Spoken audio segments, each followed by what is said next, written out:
स्थापना दिवस की हार्दिक शुभकामनाएं। सिरोही शब्द की उत्पत्ति के विषय में इतिहास में मुख्यतः दो मत पाए जाते हैं। प्रथम भावार्थ सिर प्लस उही तलवार से पर्यायवाची लगाया जाता है, और द्वितीय सिर प्लस रॉय, रॉय यानी घना जंगल, घने जंगल के सिर पर स्थित राजधानी शहर नगर सिरोही कहलाया। इसकी स्थापना पहले विक्रम संवत चलता था, तो संवत 1482 ईस्वी को बैसाख शुद्ध दूज को स्थापना हुई थी, जैसा कि अभी कह रहे थे। इसके विषय में एक कवित्व भी प्रचलित है।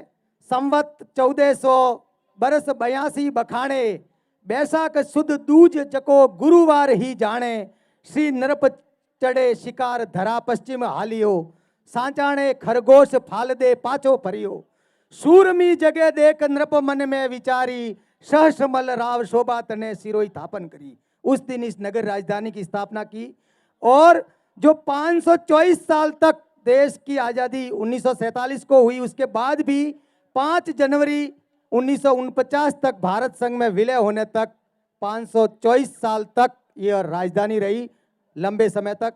उससे पहले राजधानी अस्थिर रही थी। 1206 ईस्वी में बरलूट रही, 1250 ईस्वी में बाकड़िया बड़गांव रही, 1283 ईस्वी में मंडार रही, 1297 ईस्वी में साणेश्वर जी से ऊपर बीजलपुर, जिसे आज बीजोला की भागली कहते हैं, वो रही।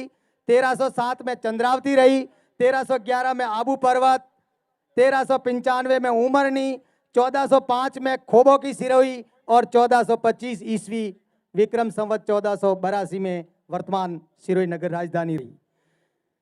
सिरोही की राजधानी के साथ ही सहायक संधि भी सिरोही में सबसे अंत में हुई थी। और जैसा कि राजस्थान दिवस मनाते हैं, लेकिन सिरोही की 2 तहसीलों का विलय, देलवाड़ा और आबू रोड खराड़ी, जिसे आज आबू रोड तहसील कहते हैं, उन 2 तहसीलों के 89 गांवों का विलय गोकुल भाई भट्ट और उनके नेतृत्व में जब आंदोलन हुआ, तब 1 नवंबर 1956 को विलय हुआ, जो वर्तमान राजस्थान का भाग है। इस की प्राकृतिक सुषमा के विषय में मैं एक लाइन में कहना चाहूंगा। पहलो बरसू मालवे, पहलो बरसू मालवे, दूजो बरसू मेवाड़, आबू मत कर और थो अटे बरसू बारंबार।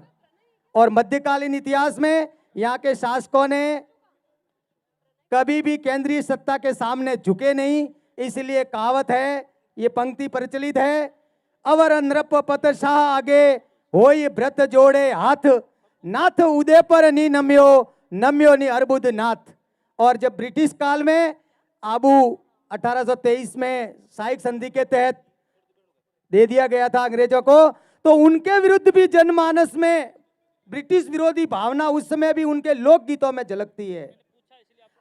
आबू थारा पहाड़ों में अंग्रेज उतरियो रे, के लीली टोपी रो। यानी यहाँ के जनमानस को, लोगों को वो अंग्रेज भी नहीं सुहा रहे हैं, जो उनके लोकगीतों में समाहित है। इतना ही नहीं, कालांतर में 6 मई 1922 को एक भारी आदिवासियों का आंदोलन हुआ, आगजनी की घटना हुई, ब्रिटिश सरकार ने अंधाधुंध गोलियां चलाई और हमारे यहाँ पर बहुत बड़ी शहादत हुई। उसके विषय में भी लोकगीतों में प्रचलित है, क्योंकि भूला गांव, वालोरिया गांव के यहाँ आग लगा दी गई थी। लीलूड़ी बडली का बहुत बड़ा एक जघन्य हृदय विदारक शहादत का उदाहरण है।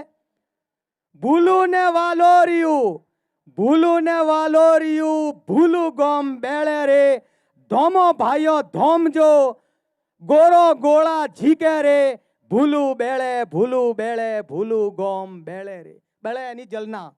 तो इस तरह की शहादत, चाहे वो कोई भी काल रहा हो, इस धरती ने हमेशा प्रतिरोध किया है, स्वतंत्रता संग्राम में आगे रहे हैं, और 36 कौम ने साथ मिलकर के साणेश्वर जी जैसे युद्धों के कई उदाहरण हैं, यहाँ की मातृभूमि की रक्षा की है। आप सभी को बहुत बहुत धन्यवाद के साथ ही आपके प्रगति की कामना करते हुए, चांद्रे कलाए शुक्ले वर्धते शादिनिदे, तथा दयापि अति शुक्लाम वर्धताम वर्धताम वर्धताम। जय हिंद, जय सिरोही, विजय सिरोही।